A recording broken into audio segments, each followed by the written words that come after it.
published 10:36 est, the 16th of November 2017, updated 17:02 est, the 16th of November 2017. The government could abandon its attempt to write the date of Brexit into law in the face of Tory rebellion, a senior cabinet minister hinted today. Justice Secretary David Lidington said the government was listening closely to the concerns of colleagues as it fights to the crucial repeal bill through the Commons. And he said the amendment only ever sought to clarify beyond doubt something that is already a fact of EU law. Theresa May unveiled the controversial plan to write a Brexit date of 11 p.m. March 29, 2019, onto the face of the new laws last week. But it is bitterly opposed by a hardcore of Tory rebels who warn it needlessly adds pressure to the Brexit negotiations by ruling out even a short extension to get a deal. Despite Mrs. May's personal presentation of the plan last week, Number 10 Today made little effort to dampen speculation triggered by Mr. Lidington's remarks. Justice Secretary David Lidington said the government was listening closely to the concerns of colleagues as it fights to the crucial repeal bill through the Commons. May's move was widely seen as a concession to Brexit hardliners, but with Labour and the SNP also opposed, the idea faces defeat in the Commons next month. At a Westminster lunch today, Mr. Lidington was asked if the government would press ahead with the amendment if it looked likely to lose.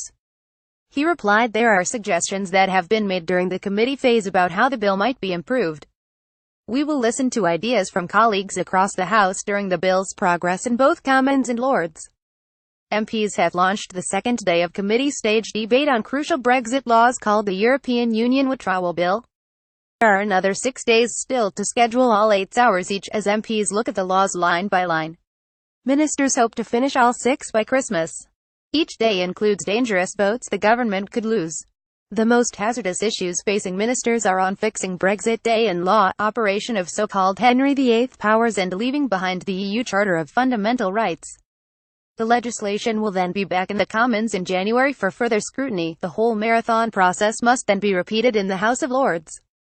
The bill must be finished by March 29, 2019. All that clause was designed to do was clarify beyond doubt what is already inherent in the wording of Article 50. Article 50 says that 2 years after notification, unless there is a withdrawal agreement that comes into effect earlier, the treaty ceases to apply. That is leaving.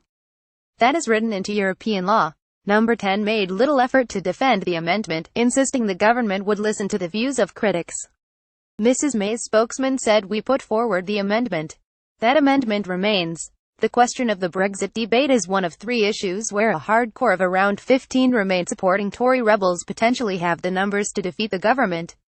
As soon as next Tuesday, clashes over the Charter of Fundamental Rights could consign Mrs. May to embarrassing defeat, while losses are also possible on powers for ministers to tweak EU laws as they are copied into UK law. After winning 10 votes this week, the government must still find a way to navigate 6 more days of parliamentary trench warfare over its repeal bill. In other remarks today, Mr. Lidington denied there was bad blood around the cabinet table and drew a positive contrast to when the Tories tore themselves apart over Europe in the 1990s.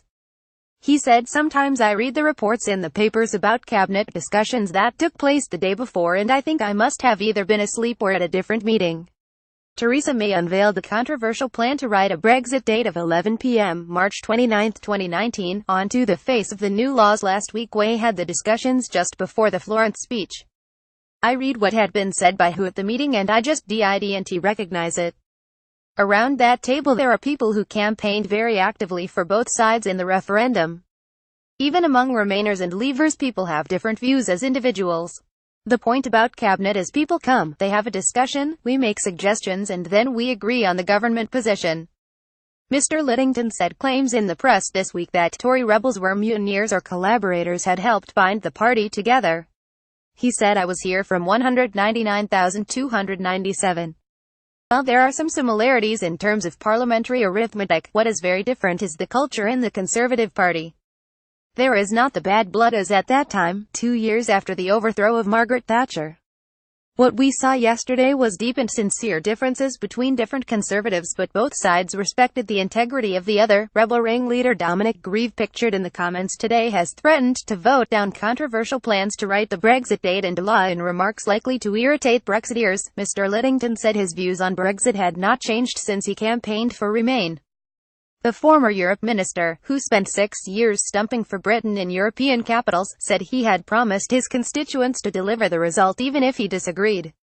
He said it was not the most enjoyable gig in politics to get on a plane at about 8 a.m. on the Friday the day after the referendum to go to Luxembourg and explain to the Council of Ministers what had happened. Clearly for me it was deeply disappointing. I haven't changed my view about the stance I took in the referendum, but I also said we were putting this decision to the people and the people would have the final say.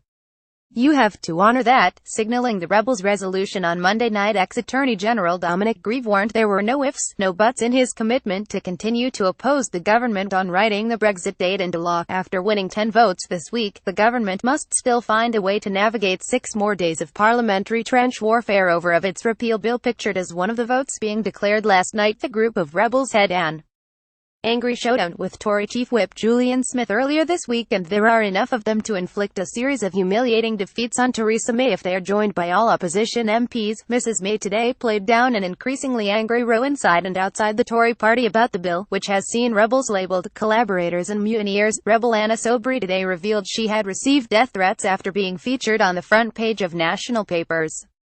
At PMQs, Mrs May said there is a lively debate going on in this place, and that is right and proper, and that's important. There are strong views held on different sides of this argument about the EU, on both sides of this house. What we are doing as a government is listening carefully to those who wish to improve the bill.